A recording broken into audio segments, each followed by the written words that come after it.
What's going on, everyone? Welcome back to the channel. In this video, we're doing everybody's favorite segment here on the channel, the Power Rankings edition for August 8th. Sunday night game is basically in the books. The White Sox walking it off against the Cubs. So I thought we could maybe get this out early. Maybe a couple more people are going to see it out there. Hopefully share it with your friends, all that fun stuff. But yeah, we do it every Sunday. First up, we got number 30. Texas Rangers 1-3 against the Angels this week and then get swept by the A's. I think it's safe to say the Rangers are solid and last for 3 weeks in a row now. Pretty much only have a couple of wins since the All-Star break and not a whole lot going for them right now. Arizona Diamondbacks, number 29, they went 1-3 against San Fran and 1-2 against the Padres.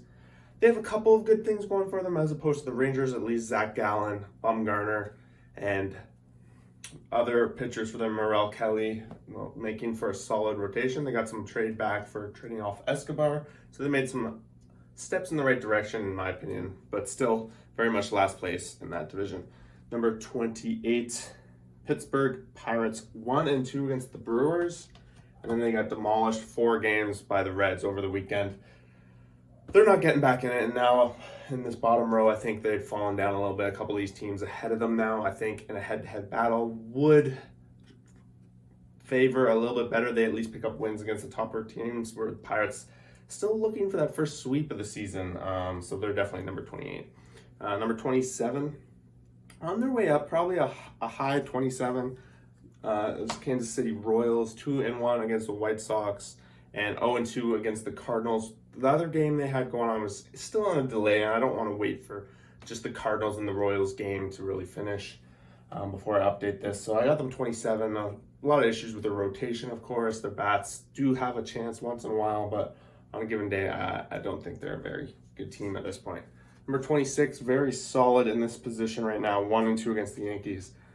Got pretty much obliterated by the Rays over the weekend, but they at least have some young talent looking forward. Some of their starting pitching, if it wasn't for their bullpen, would have picked up a couple more wins, I think, this week. The Rays really got to their bullpen and at least robbed them. They had a lead every game of the weekend against the Rays, so a little bit, they're making steps in the right direction. I think they're trending at least a couple seasons ahead in the right direction. Number 25, same kind of story. We got the Miami Marlins, 3-1 against the Mets before the Rockies really pummeled them in Colorado. But the Mets, they really helped play spoiler with the Mets, dethroning them from the division, helping out those other teams. Again, they're one of those situations. They're pretty much one facet. Pitching's all they really got going for them right now. And yeah, we're pretty much looking for next season for the Marlins. Number 24, we got the Minnesota Twins, 1-1 against Cincinnati. And then they had a good weekend against the Houston Astros, 3-1, really playing spoiler. I think at this point, their season's done. They're in last place in the Central, but they're going to make up some games along the way. They're going to play spoiler. They're had a really tough schedule, honestly, out of the game, and obviously a lot of injuries, but they do have a couple guys in their rotation that can be considered aces and are going to make your team work to get a win off of you. Number 23. Chicago Cubs 1-2 against Colorado, and now they're getting swept by the White Sox. I don't know. I didn't really hold pretty much in the same spot as last week. Some of these teams could be interchanged, if you're mine, but Cubs, they're on their way down. All these teams, in my mind, totally out of the playoff race, rebuild stage. Number 22, Washington Nationals getting swept by Philly 0-4, and then only picking up 1 win against Atlanta over the weekend. They're on their way down. They obviously sold a lot at the trade deadline. They got some back in return. Some might think they're in for a long rebuild. We'll see how that goes. That could play into it in the coming weeks if they just look atrocious with some of their guys. Juan Soto not going to carry the load by himself. Number 21. Big jump for the Rockies this week. They had a good week. 2-1 against the Cubs, sweeping the Marlins. And at home, of course, they really have a boost, but they're showing that they at least know how to beat up on the teams that are below them. So put them up a little bit tier. The tier kind of goes into the next tier at this point, including number 20, Detroit Tigers. They beat the Boston Red Sox 2-1, and then they lost by a little bit against the Indians this weekend, 1-2. But Detroit is working their way towards 500, and it won't surprise me. They're really taking a step forward with all these young guys and their rotation going forward. There's a lot of things to be optimistic about with Detroit. I think 20 is it's the right side of things, and they're just going to be trending up in my eyes. Number 19, Angels. They start things off with a good 3-1 series win over the Rangers, taking care of business for a team that is much weaker than them. But then the Dodgers, when they get a real test, they lose the series 1-2. Did manage to take one, but Ohtani seems to have cooled off quite a bit. We haven't seen Trout, obviously, for a little while, so they're very much still out of the playoff race at number 19. Number 18, we got the Cleveland Indians. 1-3 against Toronto, and then they did beat Detroit. But the Toronto series really put a big shot in any wildcard hopes they would have had at that point. They kind of needed to win that series, and they're pretty much starting to get knocked out of the conversation. Of course, the division, they're way, way back in that scenario. It's kind of like an off season for the Indians, they would hope. Number 17, we got the Cardinals. I got them 0-3 against Atlanta before beating Kansas City Royals over this weekend. The series against Atlanta obviously playing a big role, keeping them around the 500. Both those teams 500. They want to make up some ground in the wild card. They got to start winning. All the other teams in the race are winning consistently right now, and the Cardinals are not. So they're pretty much smack dab, better than the teams below them, but not quite making up ground on the teams above them. Smack dab average, 500 ball club. Number 16, I think we got the Atlanta Braves. They swept the Cardinals. They beat Washington 2-1. Both teams below them. And if it wasn't for the Phillies being super hot, they probably would have moved up a little bit. But the Phillies are hot. They're still a couple games back. I still think the Phillies are stronger, more well-rounded team than the Braves. And that's where they got it. They didn't make any progress, even though they had a winning week. Needed to kind of snowball because we haven't seen them really get above 500 for very long. And this could very well be their turning point. Number 15, right ahead of them. 1-3 against Miami. 0-3 against Philadelphia. We witnessed it happen this week. The Mets just totally imploded, and they lost their crown in the division. They're now a couple games back, and they're free falling. Braves are up next to be able to hop over them. They've already passed them in the rankings, but overall, I still think in a head-to-head, I'm picking the Mets, but it's super close. Both these teams are equal at this point. Yeah, let me know what you guys think about how the Mets season has turned around. Take this time to go down there, subscribe to the channel, and smash that like button. Really helps the channel grow. Looking for people of all these teams, so would love to hear from you. Next up, 14. We got Seattle Mariners 2-1 against Tampa before having a rough series against the Yankees over the weekend, only winning 1 of 4, and that's what really made me keep them here. They had a chance to make up some ground by beating Tampa Bay, but then in the series against the Yankees, they let a couple leads get away from them. They're showing their lack of depth in ways of scoring and averages and stuff. Just the law of numbers kind of catching up to them in that series with the Yankees. They're still in the hunt though, so 14 is a good spot. Mariners fans got to be happy with how things are going. Next up, 13, staying in the same spot from last week, but coming off an awesome week. 3-1 against Cleveland and 3-1 against Boston. So they played 8 games, went 6-2. And they're against teams that were in the hunt. They're pretty much in there. And then a team ahead of them, of course, with Boston, who had their number most of the season. So a lot of games to go, a lot of teams ahead of them still, but they're picking up the right momentum at the right time. Toronto Blue Jays. Number 12, same kind of story. 1-1 against Minnesota, and then swept the Pirates 4-0. The Reds are picking up momentum at the perfect time of the season. The teams ahead of them are somewhat faltering. Like, there's a lot of games to catch up to the Brewers.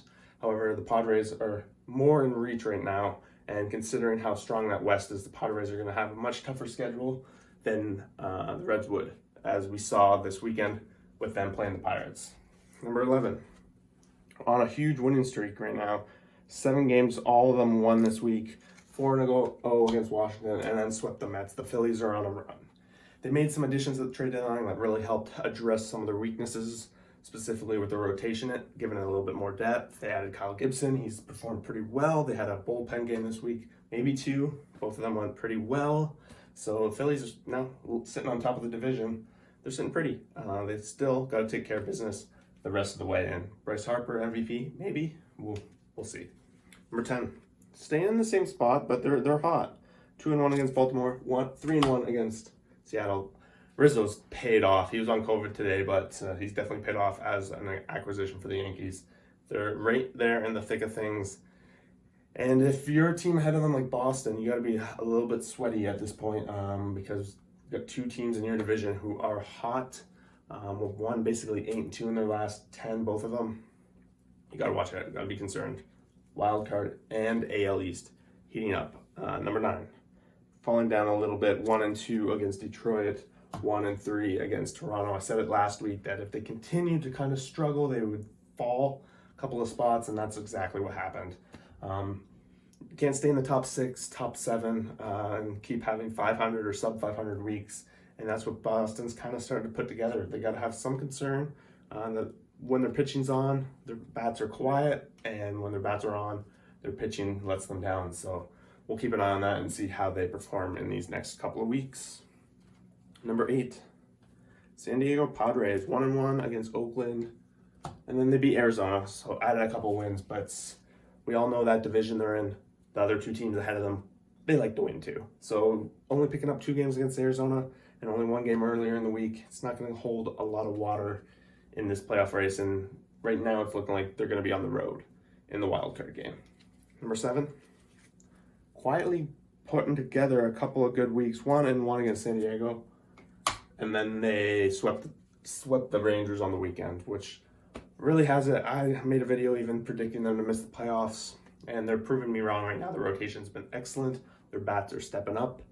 They're winning the games they need to, and the A's are putting themselves in a fine position. They're only about 3 games now out of even having a division lead, so it could come down to them even taking the crown from Houston if they keep this up, and Houston keeps up what they're doing.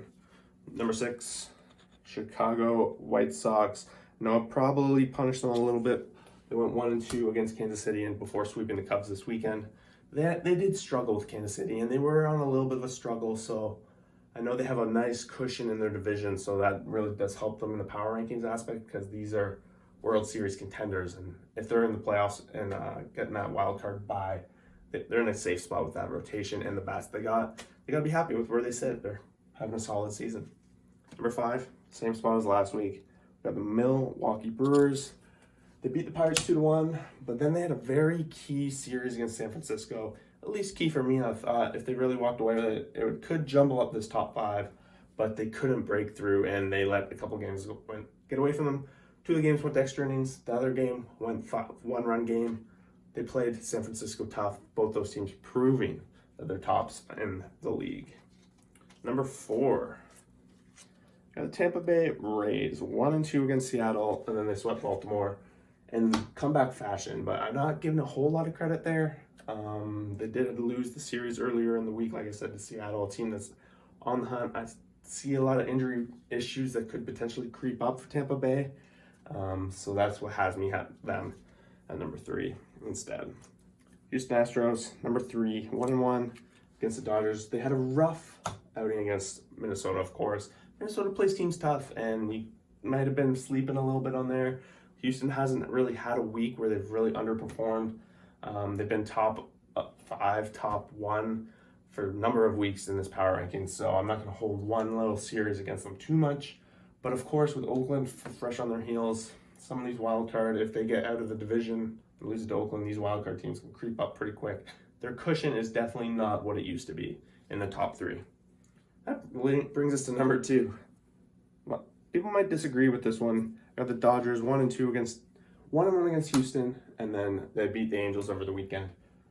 Dodgers are gonna Dodger. Like, I know a lot of people disagree with this and they get mad because the team I have first, I still predict the Dodgers to overthrow them, but I understand the Dodgers are not the better team, at least right now. But they're still a very good team. They're probably second best in the league as of right now. So that's why I got them number 2. And again, number 1, they are proving me wrong time and time again, beating Milwaukee this weekend 2-1 and winning earlier in the week against Arizona 3-1. Even in those games, they look like they were behind a couple times, but their offense comes through. They made a Chris Bryant seeming to pay off. Their rotation's been great. I cannot discount the San Francisco Giants. They're having an amazing season. It just shames me that these 2 teams are in the same division because one of them is going to play 1-game wild card. And they're, in my eyes, the best teams in baseball are playing out of that division right now, the 2 of them. And they're just pushing each other further and further. I'm excited to see how it ends. Let me know what you guys think. Where do you disagree? Where do you agree? And most importantly, who should be number 19? Thanks for watching. We'll see you guys for the next video. Peace.